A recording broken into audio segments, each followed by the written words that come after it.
Mes chers compatriotes de Saint-Pierre et de Miquelon, 2019 a été une année d'investissement et de mobilisation. Nous avons consolidé certains acquis, nous avons engagé de nouveaux chantiers immédiats et nous avons tracé des chemins pour les années qui viennent. Je ne reviens pas sur la ligne aérienne directe avec la métropole qui sont désormais actés. Cet engagement est respecté. Nous avions pris d'autres engagements, celui de moderniser nos infrastructures et de les adapter pour répondre à vos attentes et aux défis de l'archipel. C'est le cas du quai de croisière, de la rénovation des digues de Saint-Pierre, des travaux du port de Miquelon ou encore de l'aéroport. C'est la décision de la création d'un établissement portuaire, véritable poumon économique de l'archipel, qui offrira une nouvelle dynamique et une cohérence dans les projets. Ce port sera un facilitateur qui permettra d'offrir des meilleurs services pour attirer les investisseurs. C'est enfin l'internat de la réussite, tant attendu pour les élèves de Miquelon, qui pourront maintenant bénéficier de conditions d'études bien meilleures. C'est aussi, par exemple, le soutien au projet de déchetterie ou de la rénovation du foyer Marie-Lescamella pour Saint-Pierre, ou la construction de la boulangerie et un nouvel équipement pour les pompiers, pour Miquelon, sans oublier bien sûr la défiscalisation pour les projets d'investissement des porteurs de projets privés. Je n'oublie pas la signature du contrat de développement ou encore les dotations financières aux collectivités qui ont atteint un niveau sans équivalent cette année. Plus qu'hier, l'État a été au rendez-vous et le sera encore en 2020.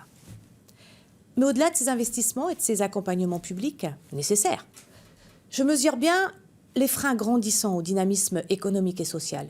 Oui, l'action publique sur l'archipel peut parfois sembler étouffante. Elle peut limiter les initiatives et même dévitaliser nos entreprises.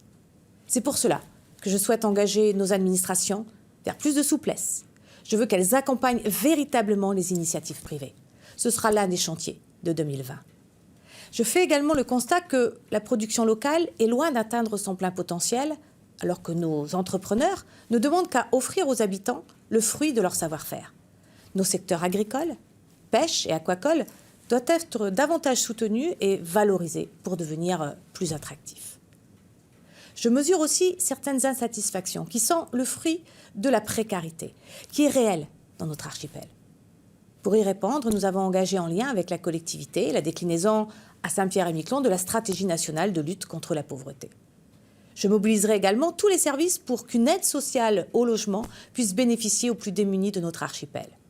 Je les mobiliserai également pour que la réforme de la formation professionnelle aboutisse en 2020 en conservant les acquis et les outils d'aujourd'hui, tout en les modernisant pour qu'ils soient réellement adaptés aux besoins de nos concitoyens. La cohésion sociale de l'archipel est à ce prix. C'est aussi pour cela que nous avons tenu cette année à garantir un soutien sans précédent aux associations locales. Le travail indispensable des acteurs engagés dans la lutte contre la violence conjugale a également cette année bénéficié de moyens renforcés. Voilà notre ambition. Offrir les moyens d'un développement harmonieux et durable, laisser place à l'esprit de conquête et à la volonté de relever les défis économiques, tout en protégeant les plus démunis et les plus fragiles. Mes chers compatriotes, quand je vois nos jeunes, nos artistes, nos sportifs, nos entrepreneurs investis et impliqués dans leurs projets, je suis fière d'être Saint-Pierraise et Miquelonaise. À Montréal, à Paris, à Moncton, en Norvège, en Suède et ailleurs dans le monde, la culture de notre archipel est plus que jamais vivante et active. Quand je vois cette année de jeunes stylistes qui ont rejoint le réseau des talents d'outre-mer, un jeune ingénieur de chez nous qui vient d'installer la première centrale solaire flottante de France dans le Vaucluse, 3 judokas qui ont été médaillés lors des championnats du monde vétérans, notre philatélie qui rayonne au plus haut niveau, j'en oublie certainement, eh bien, je suis fière. Je suis fière de notre archipel. Le rayonnement de l'archipel n'a jamais été aussi important qu'aujourd'hui. L'université d'Ité, qui a rassemblé de nombreux scientifiques dans l'archipel, ainsi que le nombre croissant de documentaires, de tournages, d'ouvrages, d'expositions consacrés à nos îles, dans l'Hexagone notamment, sont la preuve de notre dynamisme. Et cela devrait encore se renforcer avec le travail qui va débuter pour l'inscription de l'archipel au patrimoine mondial de l'UNESCO. Et tout ceci, toute notre action collective contribue à cette attractivité. C'est ce qui me rend confiante dans l'avenir, car ne doutons pas de nous, nous disposons d'un tout incontestable. Chère Saint-Pierraise, chère Saint-Pierrais, chère Miquelonaises et chers Miquelonais, je vous présente mes meilleurs vœux pour 2020. Qu'elle vous apporte succès, bonheur, santé et prospérité.